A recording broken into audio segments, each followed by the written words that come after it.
You already know what's wrong with you, but you keep acting like you don't. That's the part you don't say out loud. Because if you admitted it, you would also have to admit something harder. You are not confused, you are just inconsistent with what you already understand. You know what wastes your time, you know what pulls you off track, you know exactly what you should be doing instead. But knowing has not changed anything. You still delay, you still negotiate, you still return to the same patterns and act surprised when nothing changes. And the strange part is, your days don't fall apart in a dramatic way. They break quietly. You sit down to work, and something small pulls your attention. You tell yourself it's harmless. Just a short break. Just a quick check. But that quick moment becomes the point where your direction shifts without you noticing. Not because something forced you, because nothing stopped you. And this is where the real problem is hidden. You don't need more information, you don't need another explanation, you already understand enough to change. But you keep treating awareness like progress, instead of responsibility. So your mind stays comfortable. It tells you, I know what I'm doing wrong, I'll fix it soon. But soon has already repeated itself too many times to mean anything. And deep down, you feel that gap between what you know and what you do growing wider every day. Not because you're lost, because you're watching yourself repeat it. What you're dealing with is not confusion. It's a structure of predictable internal reactions that override what you already know. And until you see that structure clearly, you'll keep thinking the problem is discipline, when it's actually repetition of the same internal cycles. There are 4 mechanisms running this behavior. Not random. Not emotional accidents, patterns. The first is self-deception. This is where you act in a way that contradicts your own awareness, but justify it instantly. You already know the task that matters most, but instead of starting it, you prepare. You reorganize. You rethink. You adjust the environment. And it feels productive because your mind needs a reason to stay comfortable. But nothing meaningful moves. The second is the avoidance loop. You don't avoid effort entirely. You avoid specific discomforts, uncertainty, slow progress, mental resistance. So your attention shifts automatically to easier actions. Scrolling instead of building, planning instead of executing, checking instead of focusing. You stay active, but directionless. And activity disguises avoidance. The third is emotional negotiation. This is where discipline breaks in real time. You don't lose control once. You lose it repeatedly in small decisions. I'll start in 10 minutes.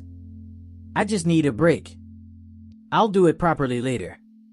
Each sentence feels harmless alone. But together, they replace your original intention without resistance. The fourth is the discipline failure cycle. It always follows the same sequence. Decision resistance, delay, justification, partial effort, reset. And because you restart so often, you confuse restarting with progress. But restarting is not progress. It's the repetition of interruption. Take a normal example. You plan to work for 2 focused hours. You sit down. Open everything you need. Then a small distraction appears. You don't reject it. You accept it briefly. That brief moment changes your state. Now your focus is fragmented. Your energy drops. You still work, but not at the level you intended. And later, you tell yourself you tried. But you didn't fail loudly. You drifted quietly. And that's why this pattern survives.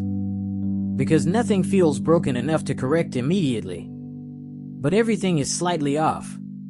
And that slightly off becomes your normal state. Now the structure is clear. But clarity alone is not enough to break something that has become automatic. Because these patterns don't run on logic. They run on identity-level defaults that activate before you even think. So now we go deeper into what is actually driving them. 1. You are not acting on knowledge, you are acting on identity permission. You already know what needs to be done. That's not the issue. The issue is whether your identity allows you to do it without internal resistance. Because every action you take goes through an invisible filter. Is this consistent with who I think I am right now? If the answer feels uncertain, you hesitate. Not because you lack ability, but because the action feels slightly out of character. That's why you don't start immediately. That's why you delay even when you understand everything clearly. It's not confusion. It's identity friction. And most people misread this completely. They think they need more disciplined techniques, more systems, more motivation. But systems don't override identity. They collapse under it. A simple moment reveals this.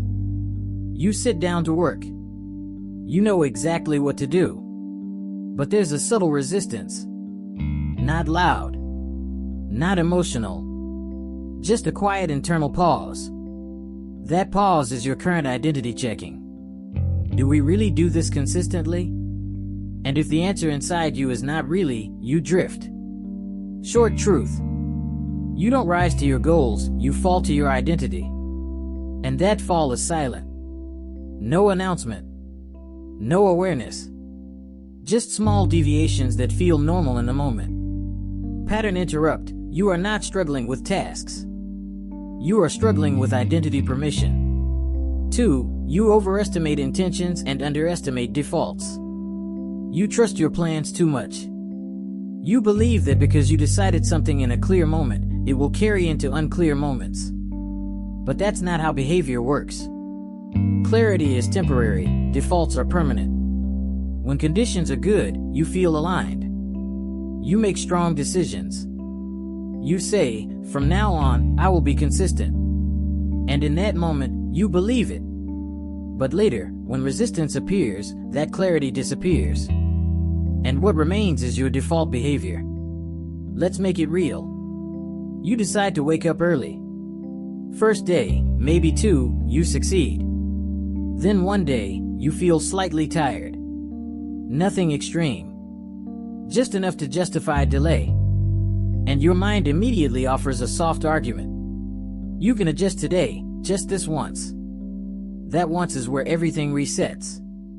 Short truth. Your intentions don't define your life. Your defaults do.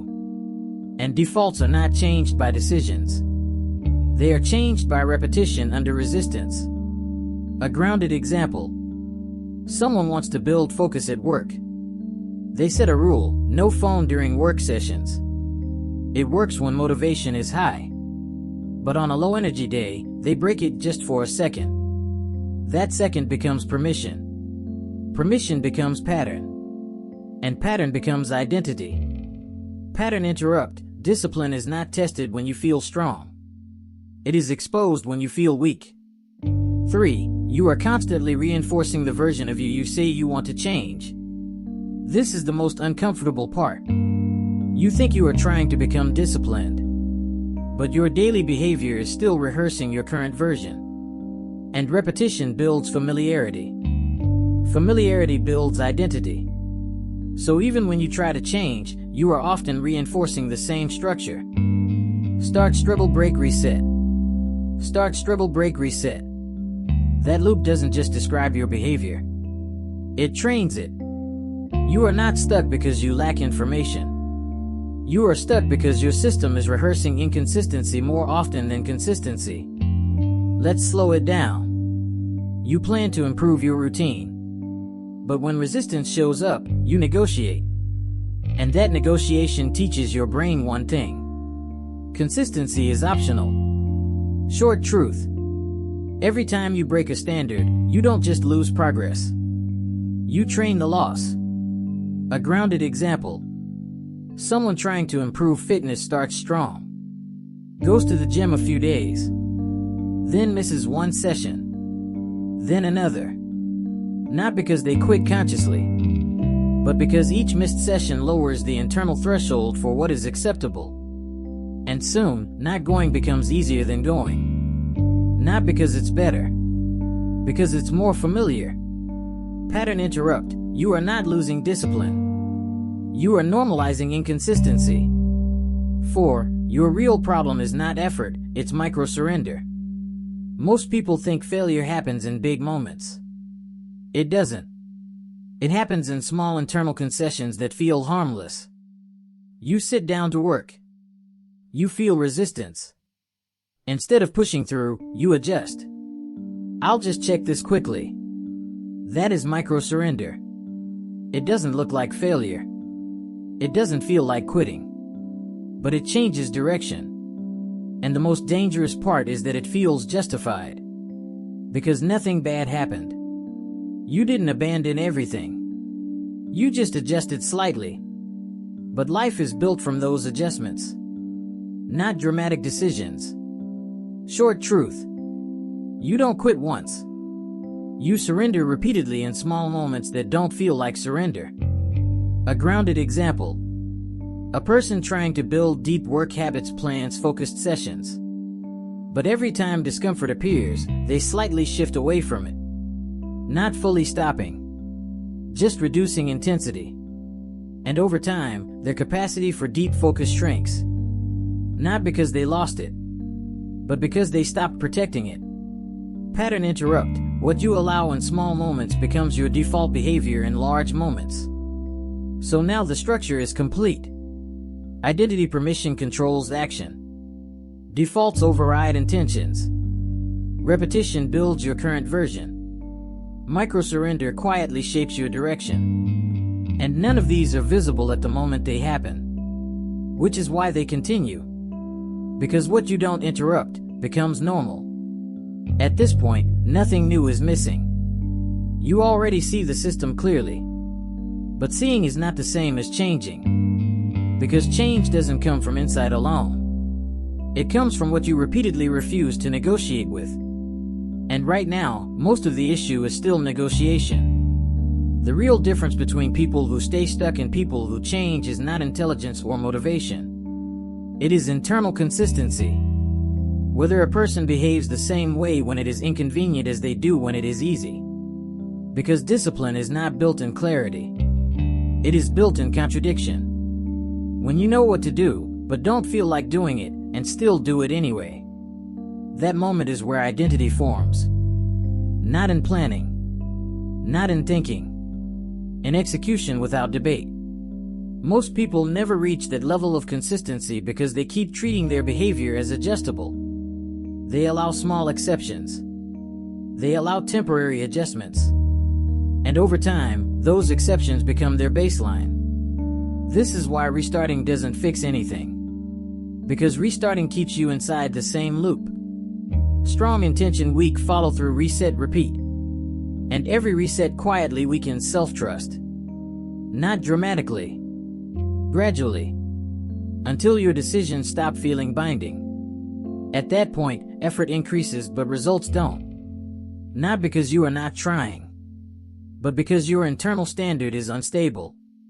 Responsibility is where this stabilizes. Not emotional responsibility. Behavioral ownership. The point where you stop explaining your inconsistency and start observing it without permission. No justification. No internal negotiation. Just awareness followed by correction. And this is where most people misunderstand discipline. They think discipline is forcing yourself harder. But forcing is temporary. What actually works is removing the space where negotiation happens. Because every negotiation weakens the standard. Self-respect is not a feeling. It is a pattern of kept agreements with yourself. Small agreements. Repeated consistently. Especially when it is inconvenient. That is what creates internal stability. Not intensity. Not pressure. Not emotional commitment. Repetition without internal debate. And over time, something shifts quietly. You stop seeing discipline as something you activate. And start seeing it as something you maintain. Not because you feel strong, but because you stopped allowing inconsistency to define normal. At that point, the focus is no longer on changing everything at once. It is simply not breaking the chain in small moments. Because life does not change in large decisions. It changes in repeated refusals to abandon small standards. Nothing is missing anymore. Not information. Not understanding. Not clarity. The only variable left was whether you would keep allowing the same internal pattern to run without interruption. Because that pattern was never hidden. It was just repeated often enough to feel normal. And what feels normal is what quietly defines direction. You don't need a new phase of motivation. You don't need another explanation of discipline. You already crossed that stage the moment you could recognize the loop while it was happening. Now the situation is simpler. Every day, there will be moments where you feel the shift happen. A delay. A justification. A small negotiation. Nothing dramatic. Nothing obvious. Just familiar. And in those moments, your life does not change because of big decisions. It changes because of whether you continue the pattern or interrupt it without discussion. That is the only real division left. Not knowledge versus ignorance, but interruption versus continuation. And over time, whichever one you repeat becomes the structure your life settles into. Not immediately. Quietly. Until it no longer feels like a choice. Just identity expressed through behavior. Responsibility is where this stabilizes. Not emotional responsibility. Behavioral ownership. The point where you stop explaining your inconsistency and start observing it without permission. No justification. No internal negotiation. Just awareness followed by correction. And this is where most people misunderstand discipline. They think discipline is forcing yourself harder. But forcing is temporary. What actually works is removing the space where negotiation happens. Because every negotiation weakens the standard. Self-respect is not a feeling. It is a pattern of kept agreements with yourself. Small agreements. Repeated consistently. Especially when it is inconvenient. That is what creates internal stability. Not intensity. Not pressure. Not emotional commitment. Repetition without internal debate. And over time, something shifts quietly. You stop seeing discipline as something you activate, and start seeing it as something you maintain. Not because you feel strong, but because you stopped allowing inconsistency to define normal. At that point, the focus is no longer on changing everything at once. It is simply not breaking the chain in small moments. Because life does not change in large decisions. It changes in repeated refusals to abandon small standards. Nothing is missing anymore. Not information. Not understanding. Not clarity. The only variable left was whether you would keep allowing the same internal pattern to run without interruption. Because that pattern was never hidden. It was just repeated often enough to feel normal. And what feels normal is what quietly defines direction. You don't need a new phase of motivation. You don't need another explanation of discipline. You already crossed that stage the moment you could recognize the loop while it was happening. Now the situation is simpler. Every day, there will be moments where you feel the shift happen. A delay. A justification. A small negotiation. Nothing dramatic. Nothing obvious. Just familiar. And in those moments, your life does not change because of big decisions. It changes because of whether you continue the pattern or interrupt it without discussion. That is the only real division left. Not knowledge versus ignorance, but interruption versus continuation. And over time, whichever one you repeat becomes the structure your life settles into. Not immediately. Quietly. Until it no longer feels like a choice. Just identity expressed through behavior.